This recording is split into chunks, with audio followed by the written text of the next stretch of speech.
6달 전 나랑 술 한 그녀는 잔만 술에 해줘요. 취해 대리기사에게 말했습니다.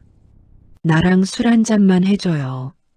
기업가치 1조의 여사장이 새벽 2시 포장마차에서 당장 당장 대표이사 대표이사 교체한다는 교체하자는 겁니까? 겁니까? 잠깐만요. 회의실이 들썩였습니다. 그때 수진이 조용히 서류 한 장을 테이블에 내려놓았어요. 잠깐요.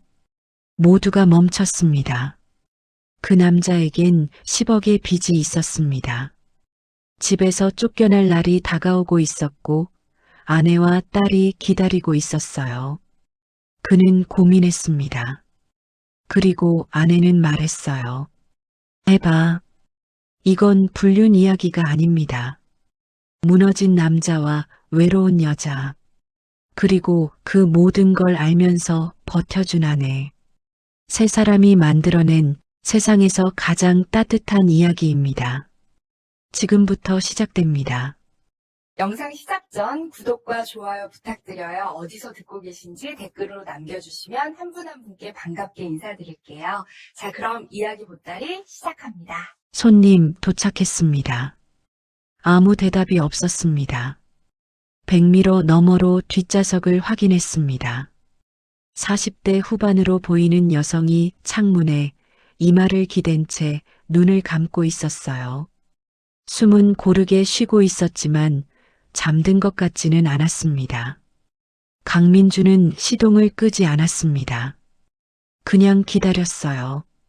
새벽 2시 15분 서울 강남 한복판 고급 오피스텔 앞이었습니다. 거리는 조용했고 가로등만 혼자 빛나고 있었어요. 그는 핸들에 두 손을 얹은 채 가만히 전방을 바라봤습니다. 10시간째 운전이었습니다.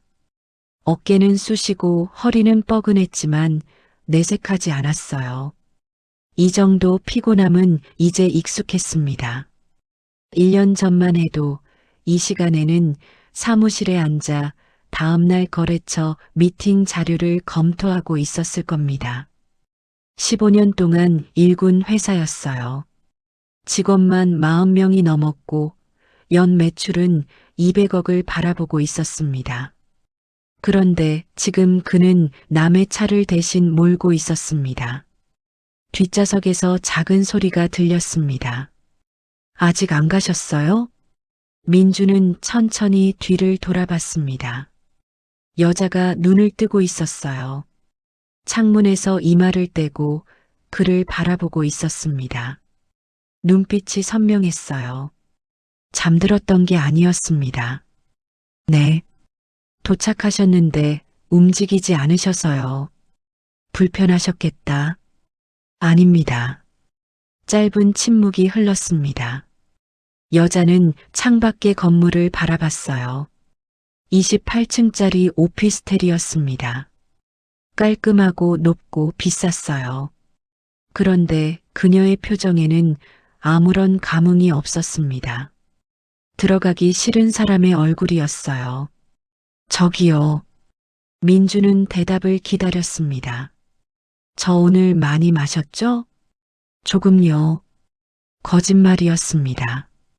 처음 태웠을 때부터 술 냄새가 심했어요. 그래도 그렇게 말해야 할 것 같았습니다.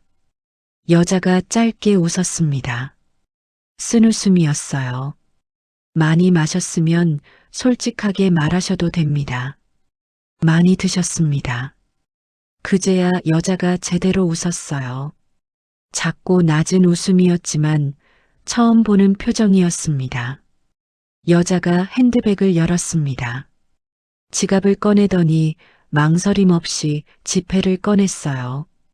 대리비가 얼마예요? 앱으로 결제 안 하셨으니까 거리상 4만 원 정도 됩니다. 여자는 아무 말 없이 지폐를 건넸습니다. 민준이 받아들었을 때 눈이 커졌어요. 10만 원짜리 지폐 10장이었습니다. 손님, 이건 너무 많습니다. 드리는 겁니다. 아닙니다. 받을 수 없어요. 여자는 그를 똑바로 바라봤습니다. 저랑 술 한 잔만 해주세요. 민주는 대답하지 못했습니다. 근처에 포장마차 있어요. 딱 한 잔만요. 같이 있어줄 사람이 오늘은 필요해서요. 이상한 제안이었어요. 거절해야 했습니다. 하지만 그 마지막 말이 그의 가슴 어딘가를 건드렸어요. 같이 있어줄 사람이 필요하다. 그 말이 낯설지 않았습니다.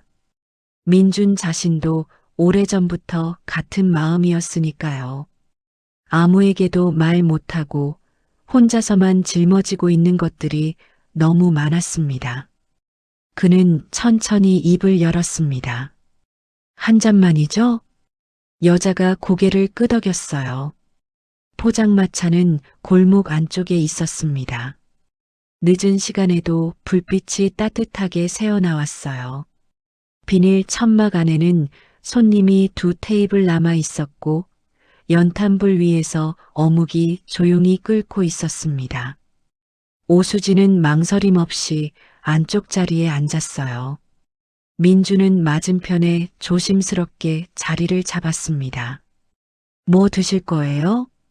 그냥 소주랑 어묵이요. 민준이 주문했어요. 아주머니가 소주 2병과 어묵 1접시를 내왔습니다. 수진이 직접 잔을 따랐어요. 민준 앞에 먼저, 그 다음 자기 잔에. 건배할 게 없네요. 그냥 드시죠. 두 사람이 조용히 잔을 비웠습니다. 소주가 목을 타고 넘어갔어요. 민주는 잔을 내려놓으며 테이블을 바라봤습니다. 어색했어요. 당연히 어색한 상황이었습니다. 손님과 대리기사가 포장마차에 마주 앉아 있는 건 보통 있는 일이 아니니까요. 그런데 이상하게도 불편하지는 않았습니다. 수진이 먼저 입을 열었습니다. 오래 하셨어요? 대리기사. 1년 됐습니다. 전에는요? 민준이 잠깐 머뭇거렸어요. 사업했습니다. 어떤 사업이요? 건자재 무역이요. 한 15년 했는데 말을 흐렸습니다. 끝까지 말하기가 힘들었어요. 수지는 재촉하지 않았습니다. 그냥 어묵을 하나 집어 천천히 씹으며 기다렸어요. 망했습니다. 2글자였습니다. 하지만 그 2글자 안에 얼마나 많은 것들이 들어있는지 말한 사람은 알고 있었어요. 얼마나요? 직접적인 질문이었습니다. 보통 사람이라면 무례하다고 느꼈을 거예요. 그런데 민주는 기분이 나쁘지 않았습니다. 오히려 솔직한 질문이 편했어요. 빚이 한 10억쯤 됩니다. 수지는 표정 하나 변하지 않았어요. 가족 있어요? 아내랑 딸 하나요. 지금 어떻게 지내고 있어요? 가족들은? 민준이 소주잔을 들었습니다. 한 모금 마시고 테이블을 내려다봤어요. 다음 달에 집에서 나가야 합니다. 전세 보증금도 다 날렸어요. 아내가 딸 데리고 처갓집에 들어가야 할 것 같아서요. 말하고 나니 더 무거웠습니다. 소리로 내뱉으니까 더 실감이 났어요. 수진이 한동안 말이 없었습니다. 그러다 조용히 소주를 따라 민준 앞에 내밀었어요. 받으세요. 민준이 2 손으로 잔을 받았습니다. 잘못한 게 있어요? 사업이 망한 게 당신 탓이에요? 일부는 제 탓이죠. 판단을 잘못했고 사람을 잘못 봤습니다. 일부는요? 민준이 입술을 눌렀어요. 파트너한테 당했습니다. 15년 동안 같이 일한 친구였는데요. 수진의 눈빛이 달라졌습니다. 차갑게 굳어지는 것 같았어요. 어떻게 당했어요? 계약 조건을 바꿔치기 했어요. 제가 서명한 계약서가 나중에 완전히 다른 내용으로 바뀌어 있었습니다. 그걸 알아챘을 때는 이미 회사가 다 무너진 뒤였어요. 말을 마치고 그는 멋쩍게 웃었습니다. 왜 웃어요? 처음 말해봐서요, 이 얘기. 아내한테도 자세하게는 못했거든요. 더 미안해질 것 같아서요. 수진이 그를 바라봤습니다. 이상했어요. 처음 본 사람인데 낯설지가 않았습니다. 이 목소리도, 이 표정도, 이 방식도 왜인지 알 수 없었어요. 그냥 더 듣고 싶었습니다. 수진이 두 번째 병을 땄습니다. 민준이 말렸어요. 많이 드셨는데요. 괜찮아요. 오늘은 그냥 마시고 싶어요. 고집 있는 말투였습니다. 하지만 명령이 아니라 솔직함이었어요. 민주는 더 말리지 않았습니다. 당신은요? 수진이 물었어요. 저요? 당신 얘기는 들었고, 나는 어때 보여요? 첫인상. 민준이 잠깐 그녀를 바라봤습니다. 답하기 쉽지 않은 질문이었어요.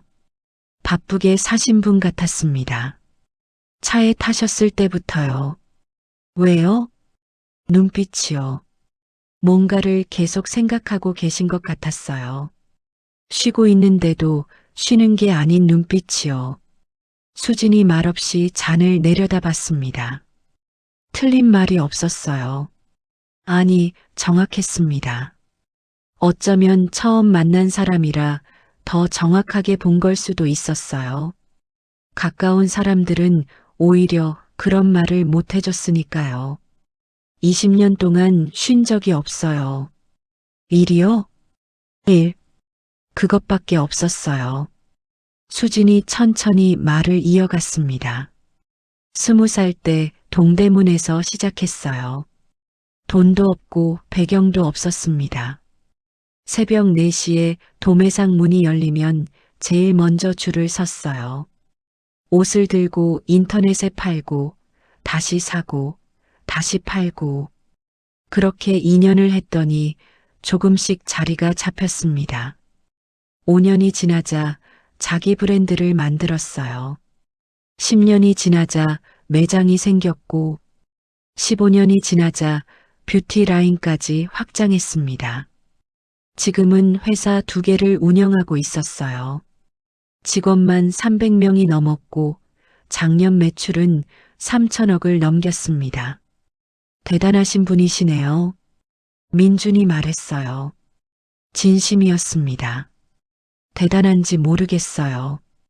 수진이 잔을 들었습니다. 그냥 다른 걸 못하는 사람인 거예요.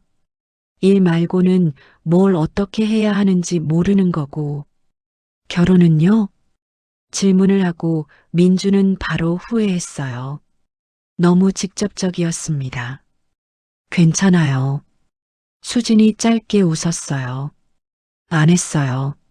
할 뻔한 적은 있었는데 상대방이 제 회사를 더 원하더라고요.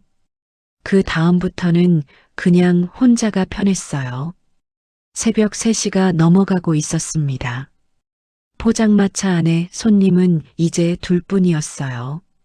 아주머니는 안쪽에서 설거지 소리를 내고 있었고 천막 밖으로 가끔 바람이 스쳐 지나갔습니다. 민주는 자기도 모르게 오래 앉아 있었어요. 한 잔만 하고 일어나야 했는데 그게 벌써 2병째였습니다. 이상했어요. 억지로 앉아 있는 게 아니었습니다. 그냥 자리에서 일어나고 싶지 않았어요. 수진도 마찬가지였습니다. 그녀는 알고 있었어요. 원래의 자신이라면 이 자리에 없었을 거라는 걸. 낯선 사람에게 자기 이야기를 하는 사람이 아니었습니다. 누군가와 새벽 3시까지 포장마차에 앉아 있는 사람은 더더욱 아니었어요. 그런데 오늘은 그냥 있고 싶었습니다. 이 자리에 이 사람과 함께 말을 잘 들어주는 사람이었어요. 말을 자르지 않았고 판단하지 않았습니다. 그냥 들었어요. 그게 얼마나 드문 일인지 수지는 오늘 처음 실감했습니다. 그리고 그 목소리, 부드럽고 낮고 조용한 그 목소리가 이상하게 가슴 어딘가를 건드렸어요. 그녀는 스스로도 이해할 수 없었습니다. 이런 감정이 뭔지 몰랐어요. 설레는 건지, 그냥 외로운 건지, 아니면 술 때문인 건지. 하지만 한 가지는 분명했어요. 이 사람을 그냥 보내고 싶지 않았습니다. 아주머니가 나왔습니다. 손님들, 슬슬 정리해야 할 것 같은데요. 시계를 보니 새벽 3시 반이었어요. 수진이 먼저 일어섰습니다. 계산도 이미 끝나 있었어요. 민준이 지갑을 꺼내려는 사이에 이미 카드를 내밀어 버렸던 겁니다. 괜찮습니다. 제가 됐어요. 단호했어요. 하지만 차갑지는 않았습니다. 골목으로 나오자 밤바람이 불어왔어요.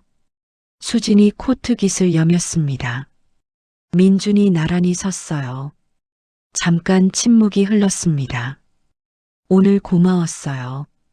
수진이 말했어요. 아닙니다. 저도 좋은 시간이었습니다. 거짓말이 아니었어요.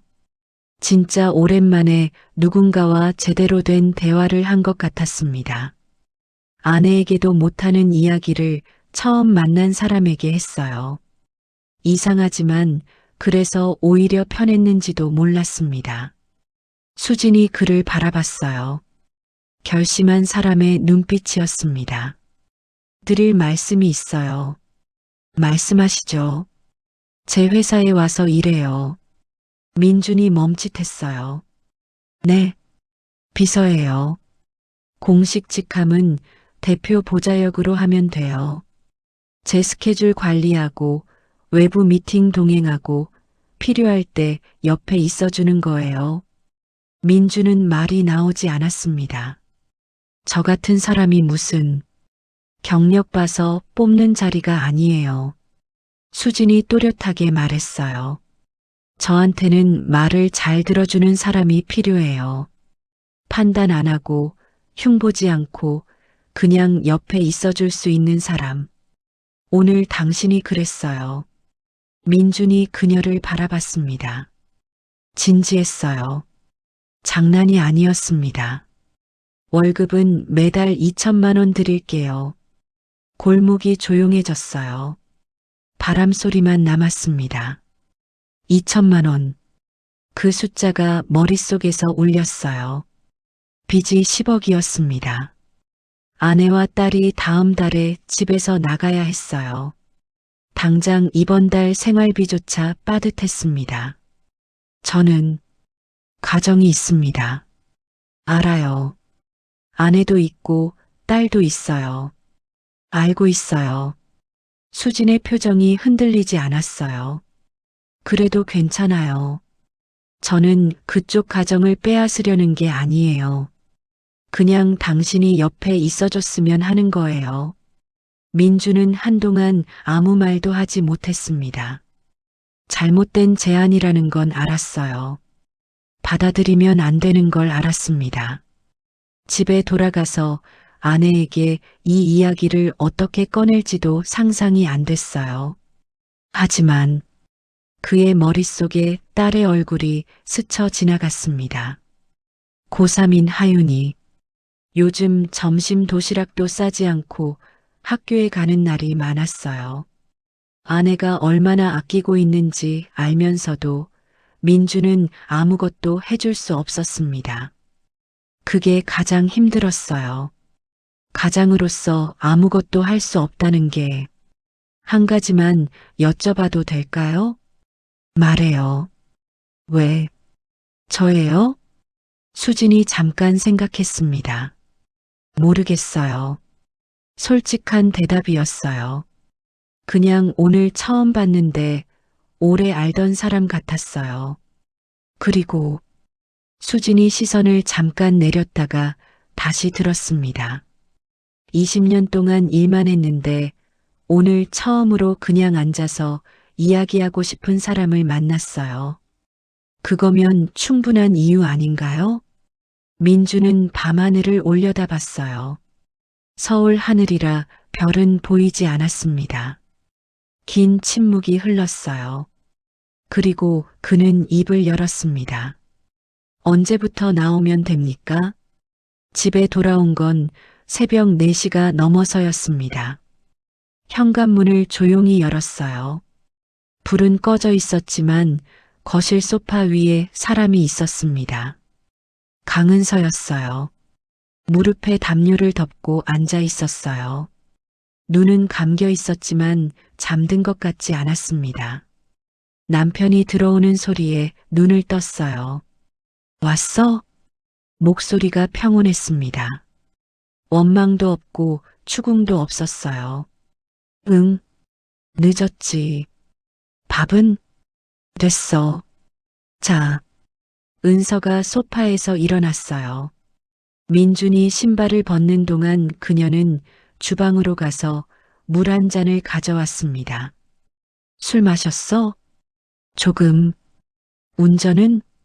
콜 마치고 마셨어. 은서가 물잔을 내밀었습니다. 민준이 받아들었어요. 두 사람 사이에 잠깐 침묵이 흘렀습니다. 민준은 말을 꺼낼 타이밍을 찾고 있었어요. 지금 해야 할 것 같았습니다. 오늘 밤 안에. 은서야. 응? 할 말이 있어. 은서가 그를 바라봤습니다. 표정이 바뀌지 않았어요. 이미 뭔가를 짐작하는 얼굴이었습니다. 민준이 소파에 앉았어요. 은서도 맞은편 의자에 앉았습니다. 그리고 민준은 처음부터 끝까지 다 말했어요. 손님을 태운 것부터 100만 원을 받은 것, 포장마차에 간 것, 새벽까지 이야기한 것, 그리고 그 여자가 한 제안까지. 말하는 내내 목소리가 흔들렸습니다. 은서는 아무 말도 하지 않았어요. 끊지도 않았고 표정도 크게 변하지 않았습니다. 그냥 듣고 있었어요.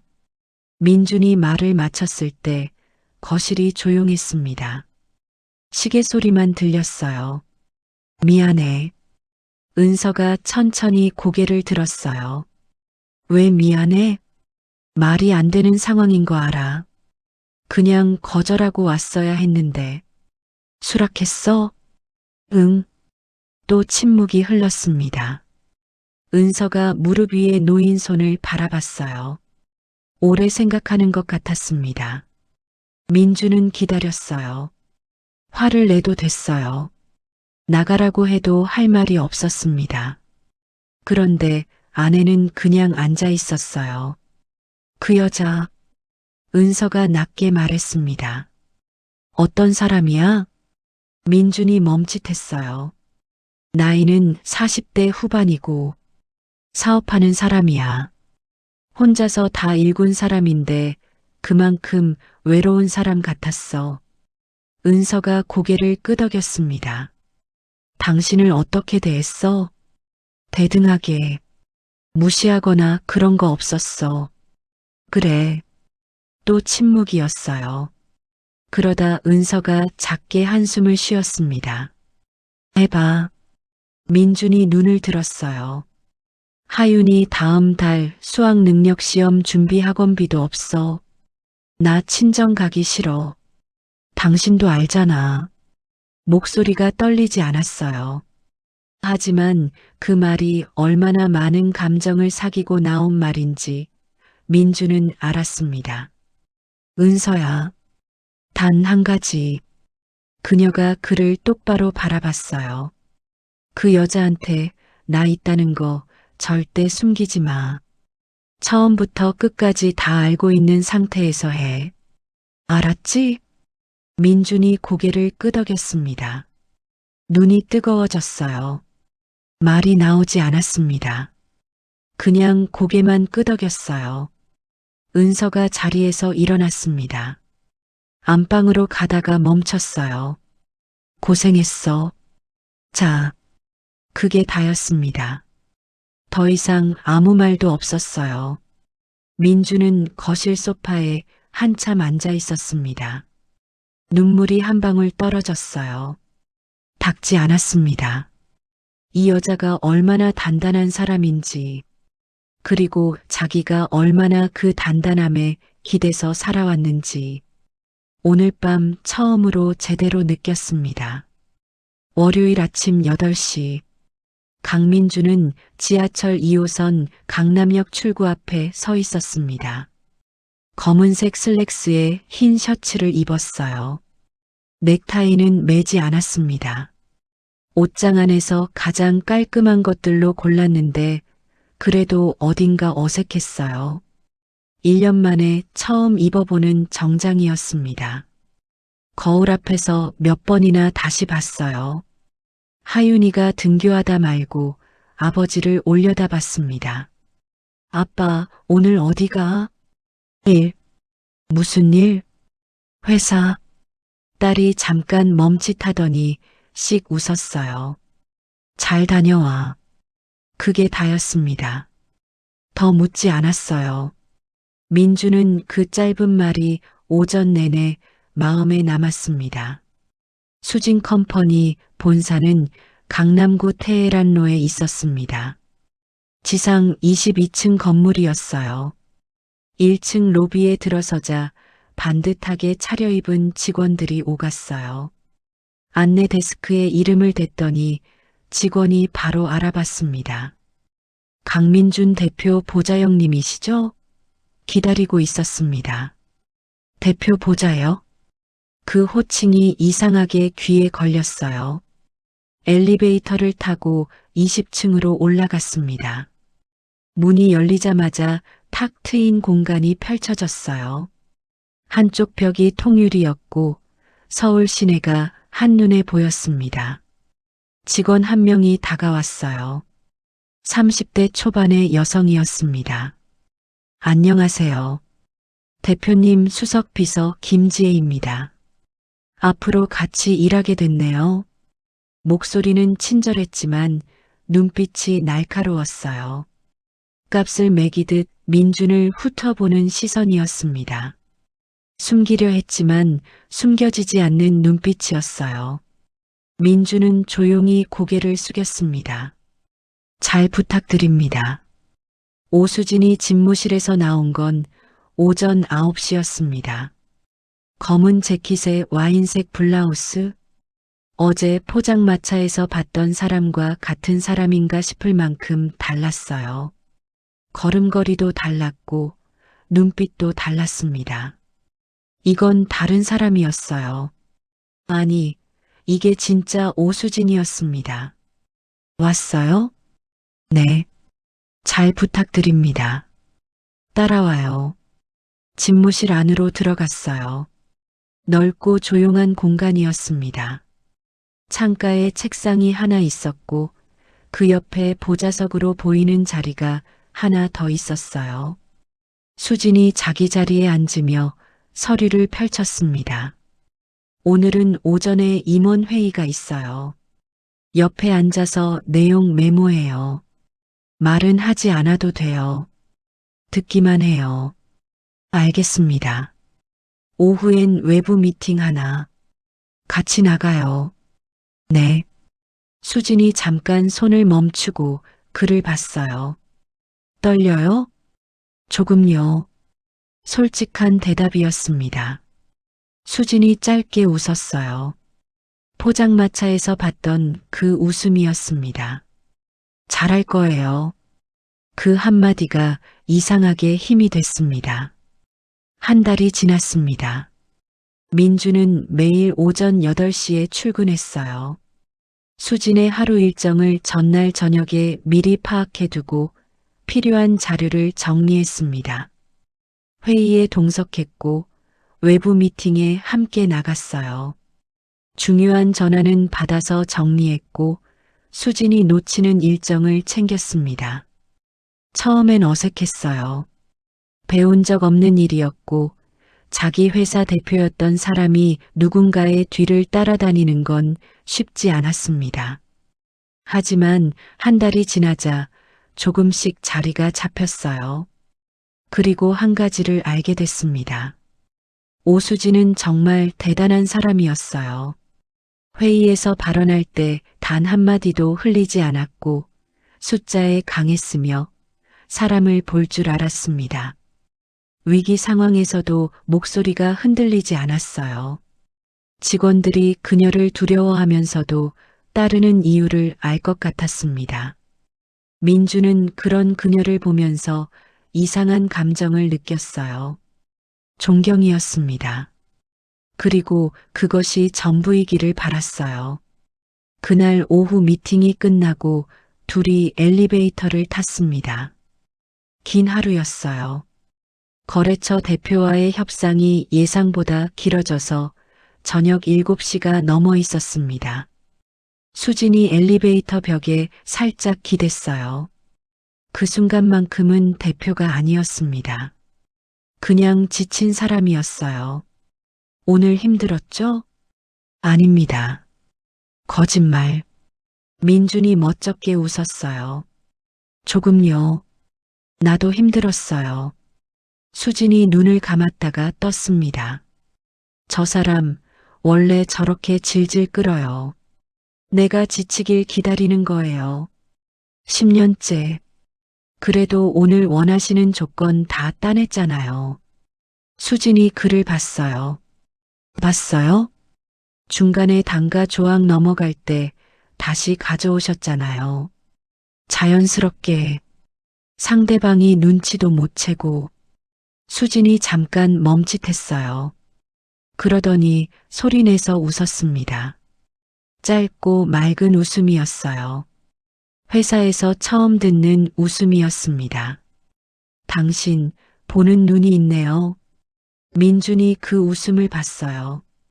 보면 안 된다는 걸 알면서도 봤습니다. 엘리베이터 문이 열렸어요. 첫 월급이 들어온 날이었습니다. 민주는 은행 앱을 열어 잔액을 확인했어요. 2천만 원. 숫자를 보면서도 실감이 나지 않았습니다. 그 길로 법무사 사무소에 갔어요. 빚 일부를 정리하는 서류를 작성했습니다. 그리고 아내에게 카카오톡을 보냈어요.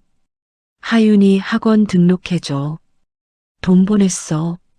잠시 후 답장이 왔습니다. 응, 수고했어. 그게 전부였어요. 그런데 그게 가장 좋은 말이었습니다. 집에 들어오니 저녁이 차려져 있었어요. 된장찌개와 생선구이였습니다. 반찬이 평소보다 하나 더 있었어요. 하윤이가 밥을 퍼오다가 물었습니다. 아빠, 회사 어때? 좋아. 사장님은요? 민준이 잠깐 숟가락을 멈췄어요. 일 잘하시는 분이야. 멋있어? 하윤아. 은서가 딸을 불렀어요. 하윤이가 씩 웃으며 밥그릇을 내밀었습니다. 세 식구가 저녁을 먹었어요. 오랜만에 조용하고 따뜻한 저녁이었습니다. 민주는 그 온기가 고마웠어요. 그래서 더 조심해야 했습니다.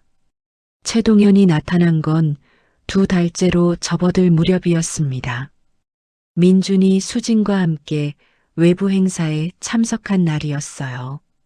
강남의 한 호텔 연회장에서 열리는 업계 모임이었습니다. 수진은 이런 자리를 별로 좋아하지 않았어요. 하지만 빠질 수 없는 자리였습니다. 민준이 음료를 가져오는 사이 수진이 홀로 서 있었어요. 그때 남자 하나가 다가왔습니다. 52세, 회색 수트에 은색 시계. 웃음이 자연스러웠고 악수가 익숙했어요. 오래 이 바닥에서 굴러온 사람의 냄새가 났습니다. 오 대표 오랜만이에요. 제 대표님. 수진의 목소리가 한 톤 낮아졌어요. 민준이 돌아왔을 때 두 사람이 나란히 서 있는 걸 봤습니다. 수진의 표정이 달랐어요. 딱딱하게 굳어 있었습니다. 행사가 끝나고 차 안이었습니다. 수진이 창밖을 보고 있었어요. 말이 없었습니다. 아는 분이세요? 아는 사람이요. 짧은 대답이었어요. 불편하신 것 같던데요. 수진이 글을 봤습니다. 그 사람, 우리 회사 인수하려는 사람이에요. 2년째. 인수요? 내가 안 판다고 했는데 계속 접근해요. 주주들 만나고 임원들한테 밥 사고. 민준이 잠깐 생각했어요. 최동현이라고 하셨죠? 알아요? 민준이 천천히 입을 열었습니다. 제 전 파트너예요. 차 안이 조용해졌어요. 수진이 그를 바라봤습니다. 무언가 맞아 들어가는 표정이었어요. 당신 회사 무너뜨린 사람. 네. 수진의 눈빛이 굳었습니다. 잠깐 생각하더니 조용히 말했어요. 더 자세히 이야기해 줄 수 있어요? 그날 밤 민주는 늦게까지 수진과 이야기했습니다. 15년 전 이야기였어요. 최동현과 처음 만난 건 무역 박람회에서였습니다. 부지런하고 영리했어요. 사람을 끌어당기는 힘이 있었습니다. 같이 회사를 키웠어요.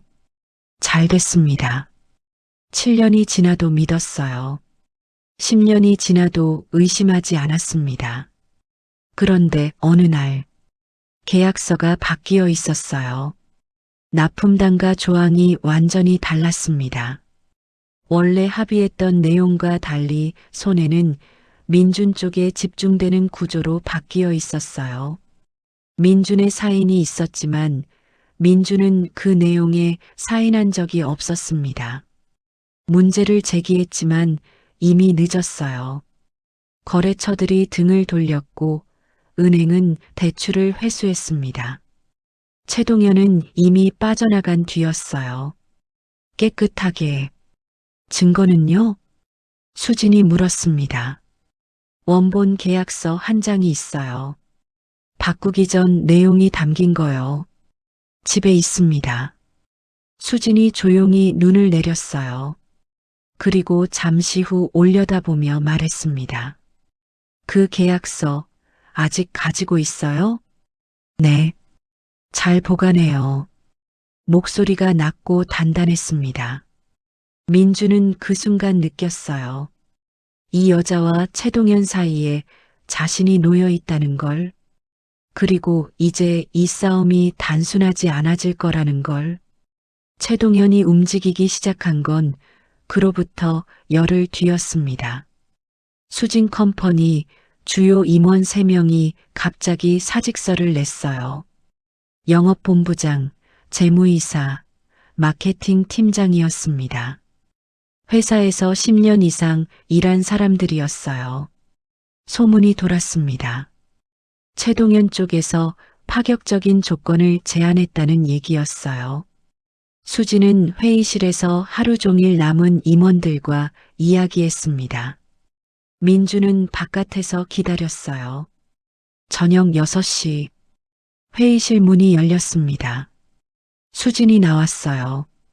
표정이 평소와 다르지 않았지만 눈 아래에 그늘이 져 있었습니다. 괜찮으세요? 괜찮아요. 오늘 저녁 드셨어요? 아직이요. 나가시죠. 수진이 잠깐 그를 봤어요. 그러더니 말없이 코트를 집었습니다. 회사 근처 조용한 한식당이었습니다. 수진이 국밥을 시켰어요. 반도 못 먹었습니다. 13명이에요. 네. 제가 직접 뽑은 사람들. 처음부터 같이 한 사람들이요.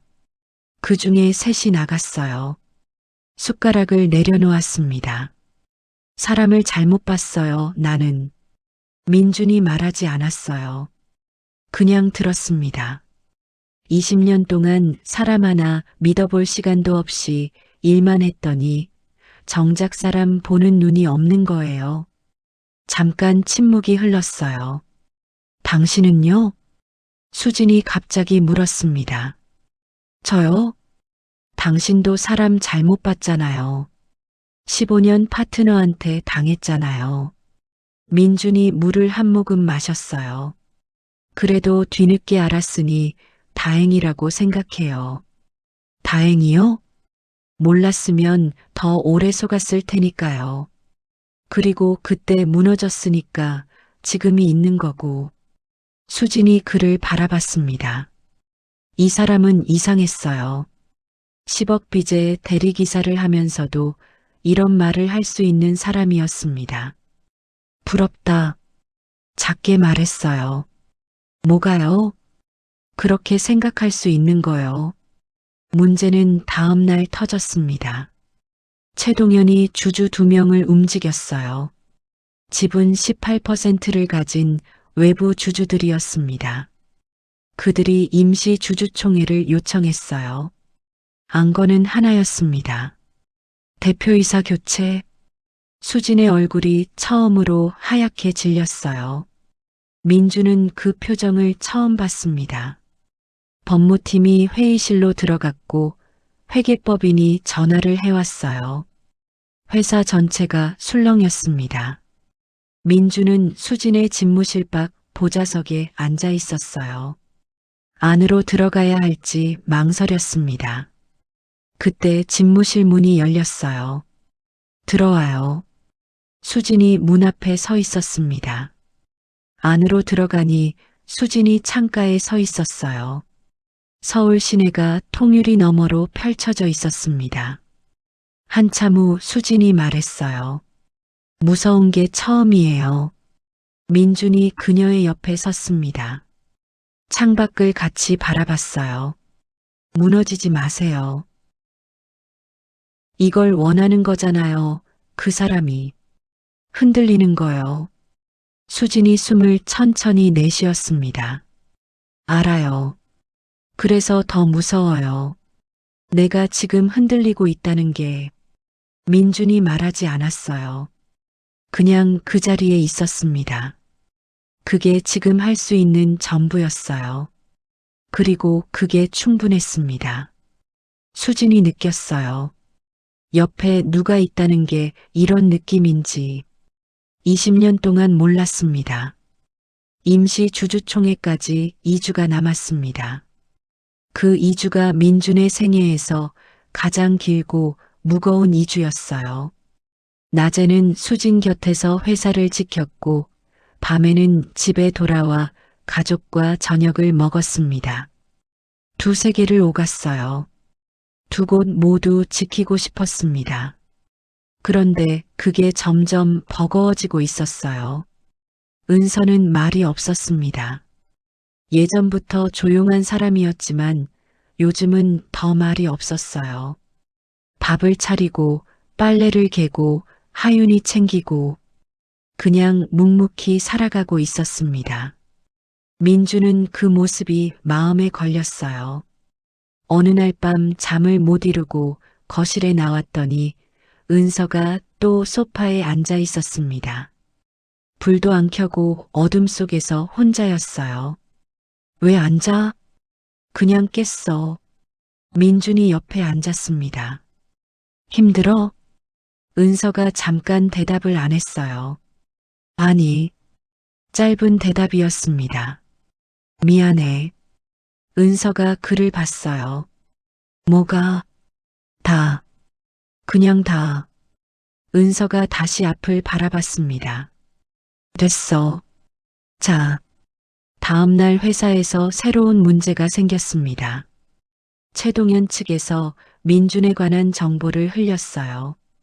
전직 대리기사 출신, 파산 직전의 사업자, 10억 빚.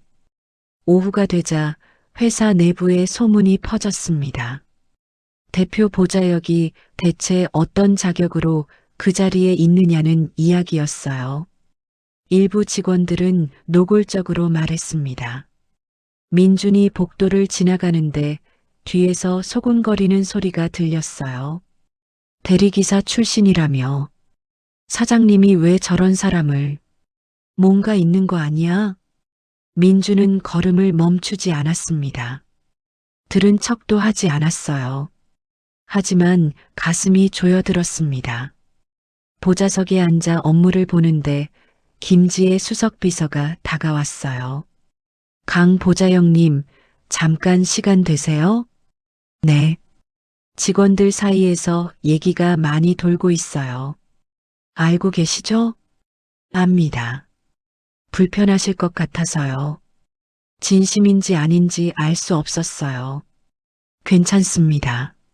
민준이 짧게 답했어요.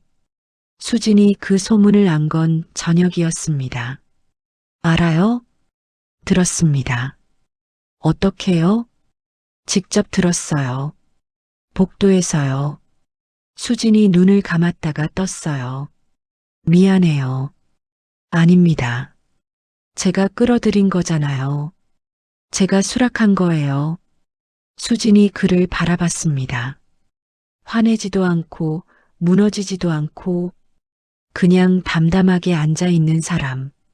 왜 그렇게 태어내요? 민준이 잠깐 생각했어요. 1년 동안 대리기사 하면서 더 심한 말도 들었어요. 거기 비하면 이건 아무것도 아닙니다. 수진이 한동안 말이 없었어요. 그러다 작게 말했습니다. 고마워요. 민준이 고개를 끄덕였어요. 그날 밤 집으로 돌아오는 지하철 안에서 민준은 창밖을 바라봤습니다. 어두운 터널이 창문 너머로 스쳐 지나갔어요. 지키고 싶은 것들이 너무 많았습니다. 그게 무거웠어요. 하지만 이상하게도 무너질 것 같지는 않았습니다. 아직은 임시 주주총회까지 사흘이 남았습니다. 민주는 새벽 2시까지 집무실에 남아 있었어요. 수진이 자리를 비운 사이 혼자서 서류를 들여다보고 있었습니다. 최동현이 움직인 주주들의 지분 구조였어요. 18%였습니다. 여기에 최동현 측이 접촉 중인 다른 소액 주주들까지 합치면 23%에 달했어요. 수진이 가진 지분은 51%, 수적으로는 막을 수 있었습니다. 하지만 문제가 있었어요. 수진의 지분 중 8%가 신탁 형태로 묶여 있었습니다. 총회 전날까지 해제하지 못하면 의결권 행사가 불가능했어요. 그리고 신탁을 해제하려면 서류 하나가 필요했습니다. 10년 전 수진이 서명한 위임 동의서. 그런데 그게 없었어요. 수진도 몰랐고 법무팀도 찾지 못했습니다. 민준이 파일 더미를 넘기다가 멈췄어요. 뭔가 이상했습니다. 민준이 파일 하나를 꺼냈어요. 2014년도 계약 서류 묶음이었습니다. 법무팀이 검토한 흔적이 있었어요. 형광펜이 여기저기 그어져 있었습니다. 그런데 법무팀이 그어놓은 형광펜 바로 아랫줄, 거기에 한 줄이 있었어요. 작은 글씨였습니다. 거의 주석처럼 달려 있었어요. 민준이 그것을 읽었습니다. 그리고 다시 읽었어요. 본 위임 동의서의 원본 사본은 2014년 12월 계약 체결 당시 공증사무소에 보관되었으며 공증사무소. 민주는 즉시 수진에게 전화했습니다. 지금 주무세요? 앉아요. 왜요? 2014년 12월에 이용하신 공증사무소가 어디예요? 전화 너머 잠깐 침묵이 흘렀어요. 왜요? 서류가 있을 것 같아요. 다음 날 아침 민주는 혼자 공증사무소를 찾아갔습니다. 강북구의 작은 사무소였어요. 10년이 넘은 곳이었습니다. 사무장이 기록을 뒤졌어요. 15분이 걸렸습니다. 그리고 나왔습니다. 위임 동의서 원본이었어요. 수진의 서명이 선명하게 찍혀 있었습니다. 민준이 서류를 받아들었을 때 손이 떨렸어요. 이 한 장이 있으면 신탁이 해제됐습니다. 총회에서 수진이 51% 지분 전체를 행사할 수 있었어요. 최동현의 계획이 무너지는 순간이었습니다. 그런데 민주는 거기서 멈추지 않았어요. 공증사무소 기록 더미 안에서 또 다른 서류를 봤거든요. 2009년도 파일이었습니다. 이름이 눈에 들어왔어요. 최동현, 그리고 강민준. 15년 전 원본 계약서의 공증 사본이었습니다. 민준이 그것을 펼쳤어요. 내용을 확인했습니다. 집에 보관 중인 서류와 완전히 일치했어요. 바꿔치기 이전의 내용이었습니다. 그리고 공증이 찍혀 있었어요. 법적 효력이 있는 문서였습니다. 임시 주주총회 당일이었습니다. 회의실은 긴장감으로 가득했어요. 주주 12명이 자리에 앉아 있었습니다. 최동현 측 주주들은 앞쪽에 몰려 앉아 있었어요. 서로 눈빛을 주고받으며 자신 있어 보였습니다. 수진이 들어왔습니다. 검은 재킷이었어요. 눈빛이 고요했습니다. 폭풍 전의 바다처럼. 민주는 회의실 밖 복도에 있었어요. 들어갈 수 있는 자리가 아니었습니다. 하지만 수진이 들어가기 전 잠깐 그를 봤어요. 말은 없었습니다. 그냥 눈이 마주쳤어요. 그것으로 충분했습니다. 수진이 안으로 들어갔어요. 총회가 시작됐습니다. 최동현 측 주주가 먼저 발언했어요. 최근 수진 컴퍼니의 경영 판단에 심각한 우려를 표합니다. 자격이 불분명한 외부 인사가 대표 보좌역으로 채용됐고 주요 임원들이 잇따라 이탈했으며 발언이 이어졌습니다. 회의실 안은 조용했어요. 수진은 듣고 있었습니다. 끊지 않았어요. 최동현이 그 옆에 앉아서 미소를 짓고 있었어요. 모든 게 자기 계획대로 흘러가고 있다는 표정이었습니다. 발언이 끝났습니다. 대표이사 교체 안건을 표결에 붙이겠습니다. 수진이 그때 손을 들었어요. 발언 요청합니다. 사회자가 끄덕였습니다. 수진이 일어섰어요. 천천히. 먼저 신탁 해제 서류를 제출하겠습니다.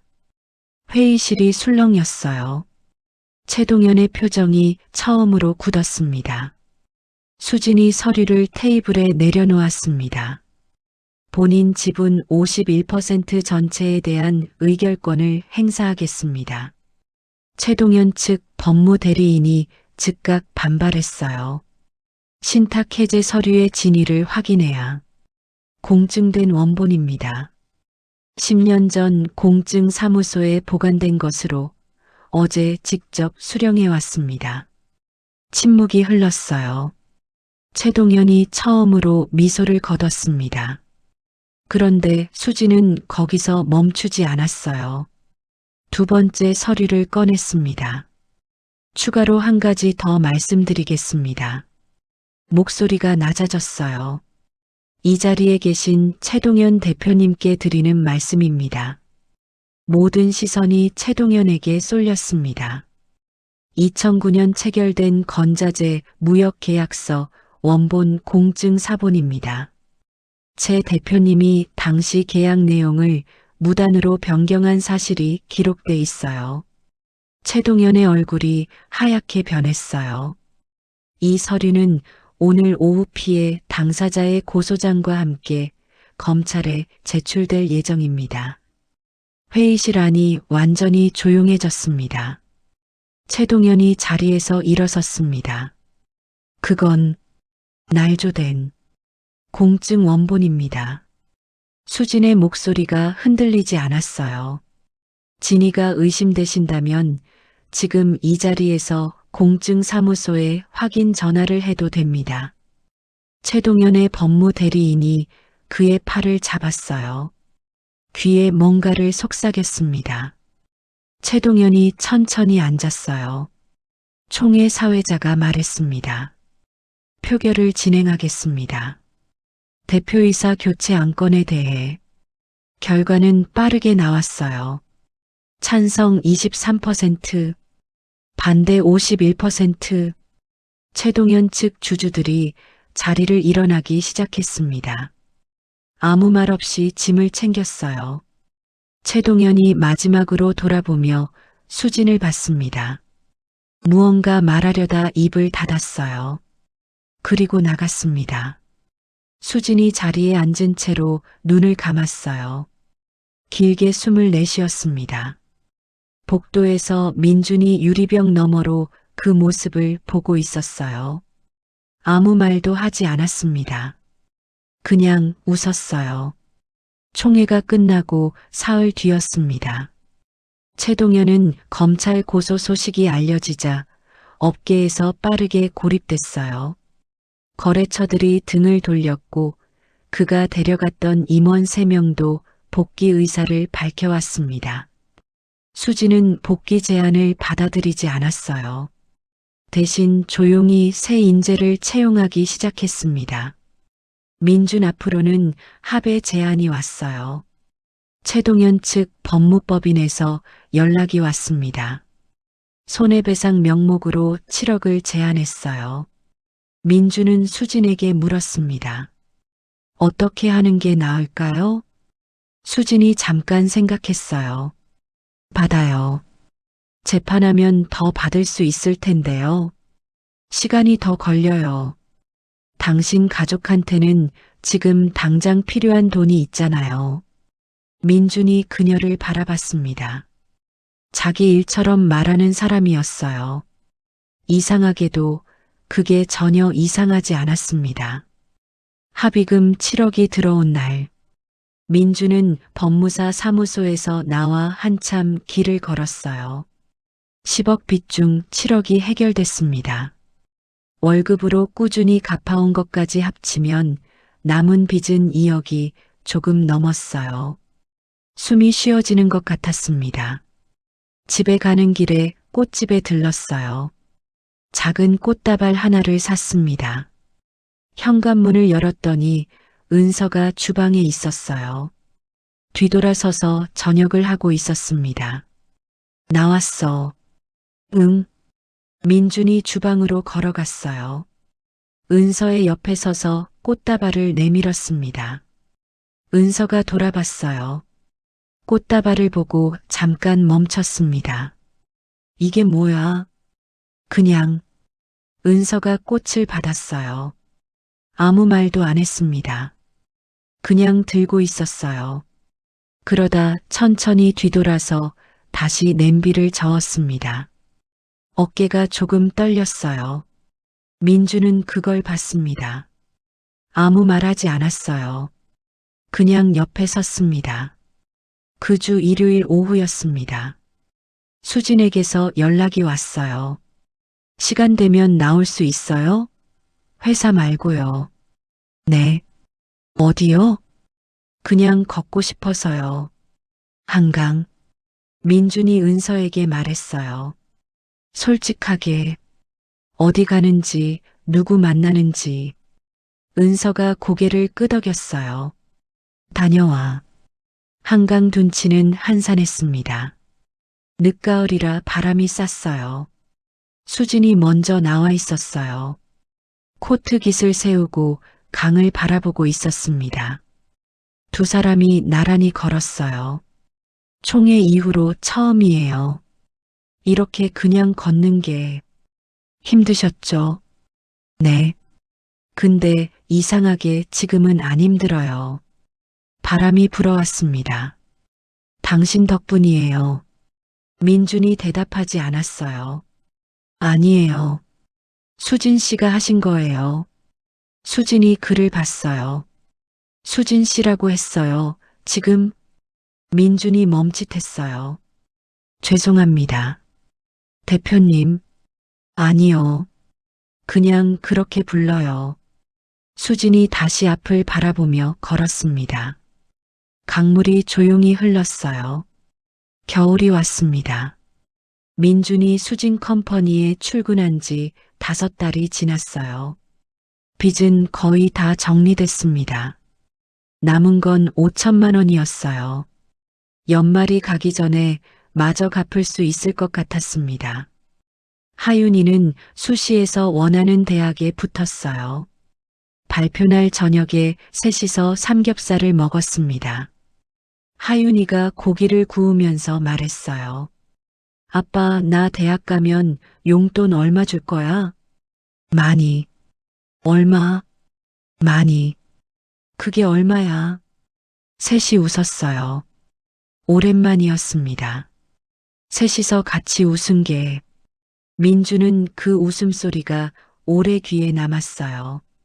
어느 날 수진이 민준에게 물었습니다. 빚 다 갚으면 어떻게 할 거예요? 모르겠어요.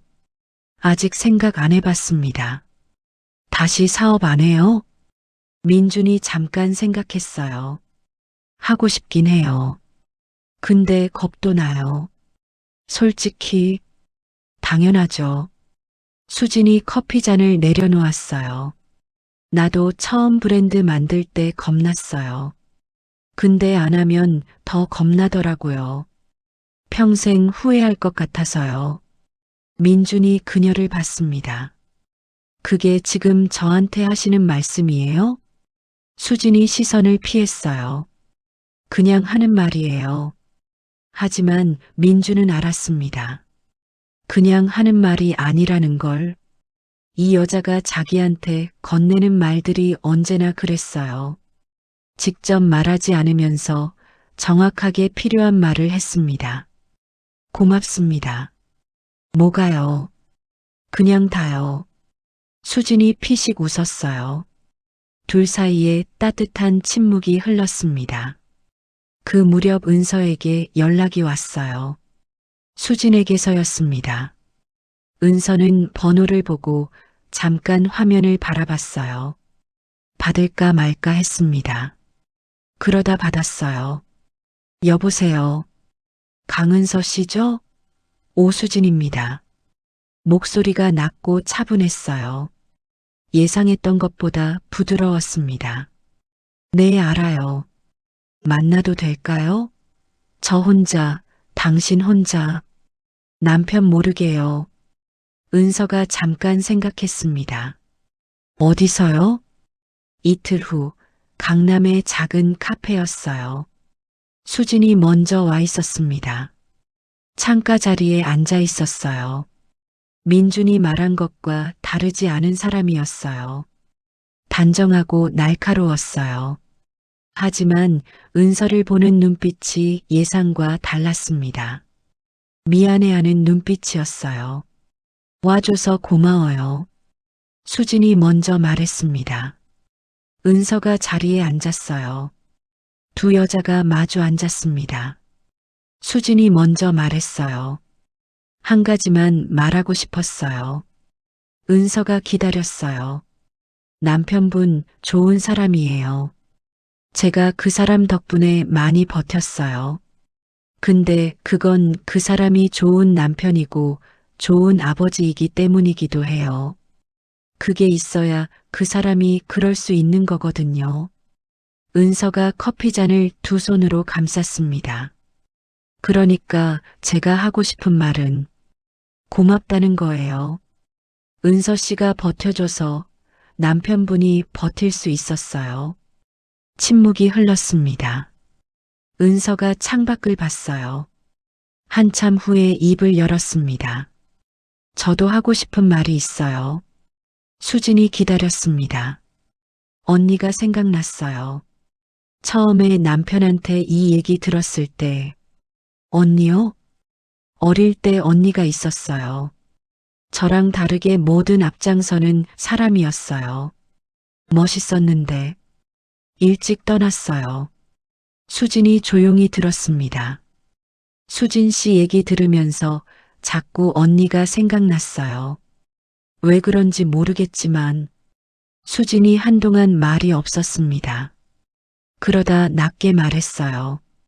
저는 사람한테 그런 말 처음 들어봐요. 어떤 말이요? 언니 같다는 말이요. 누가 저를 그렇게 본 적이 없었어요. 은서가 그녀를 바라봤어요. 수진의 눈이 조금 흔들렸어요. 재빨리 시선을 내렸습니다. 제가 많이 외로웠나 봐요. 작은 목소리였어요. 고백 같은 말이었습니다.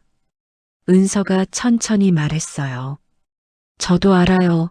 그 외로움. 수진이 눈을 들었어요. 남편이 사업 망하고 나서 말 걸기가 무서웠어요. 뭘 말해도 짐이 될 것 같아서요. 그냥 옆에 있는데 혼자인 느낌 있잖아요. 수진이 고개를 끄덕였어요. 그 느낌 알아요. 두 사람이 잠깐 마주 봤습니다. 이상한 자리였어요. 어떤 관계라고 설명할 수 없는 자리였습니다. 하지만 이상하게도 편했어요. 둘 다 그걸 느꼈습니다. 수진이 한동안 말이 없었습니다. 그러다 낮게 말했어요. 저는 사람한테 그런 말 처음 들어봐요. 어떤 말이요? 언니 같다는 말이요. 누가 저를 그렇게 본 적이 없었어요. 은서가 그녀를 바라봤어요. 수진의 눈이 조금 흔들렸어요. 재빨리 시선을 내렸습니다. 제가 많이 외로웠나 봐요. 작은 목소리였어요. 고백 같은 말이었습니다. 은서가 천천히 말했어요. 저도 알아요. 그 외로움. 수진이 눈을 들었어요. 남편이 사업 망하고 나서 말 걸기가 무서웠어요. 뭘 말해도 짐이 될 것 같아서요. 그냥 옆에 있는데 혼자인 느낌 있잖아요. 수진이 고개를 끄덕였어요. 그 느낌 알아요. 두 사람이 잠깐 마주 봤습니다. 이상한 자리였어요. 어떤 관계라고 설명할 수 없는 자리였습니다. 하지만 이상하게도 편했어요. 둘 다 그걸 느꼈습니다. 봄이 왔습니다. 민주는 작은 사무실을 하나 얻었어요. 여의도 근처였습니다. 수진이 초기 자금 일부를 투자하겠다고 했어요. 민준이 한참 망설이다 받아들였습니다. 건자재가 아니었어요. 이번엔 친환경 건축 자재 유통이었습니다. 15년 경험에 새로운 방향을 얹었어요. 첫날 사무실에 출근하던 아침, 하윤이가 문 앞에서 기다리고 있었습니다. 아빠 사진 찍어줄게. 됐어. 안 돼. 찍어야 해. 하윤이가 폰을 들었어요. 민준이 어색하게 섰습니다. 셔터 소리가 났어요. 잘 나왔다. 하윤이가 사진을 보여줬어요. 사무실 간판 앞에 서 있는 아버지. 수줍게 웃고 있었습니다. 민준이 그 사진을 오래 봤어요. 다시 시작이었습니다. 무너졌다가 다시 일어나는 게 창피한 일이 아니라는 걸 이제 알았어요. 혼자가 아니라는 것도 곁에 있는 사람들이 있었습니다. 아내, 딸, 그리고 뜻밖의 인연 하나. 세 사람이 만들어낸 이상하고 따뜻한 세계였어요. 민주는 사무실 문을 열었습니다. 오늘 이야기 어떠셨나요? 오늘의 이야기가 당신의 마음에 따뜻한 위로가 되었다면 더 감동을 드릴 수 있는 좋은 사연으로 찾아뵐 수 있도록 구독과 좋아요로 응원해 주세요. 지금 여러분의 삶이 가장 빛나는 순간이 되기를 진심으로 바랍니다. 여러분의 소중한 의견을 댓글에 남겨주세요. 오늘도 건강하고 행복한 하루 되세요.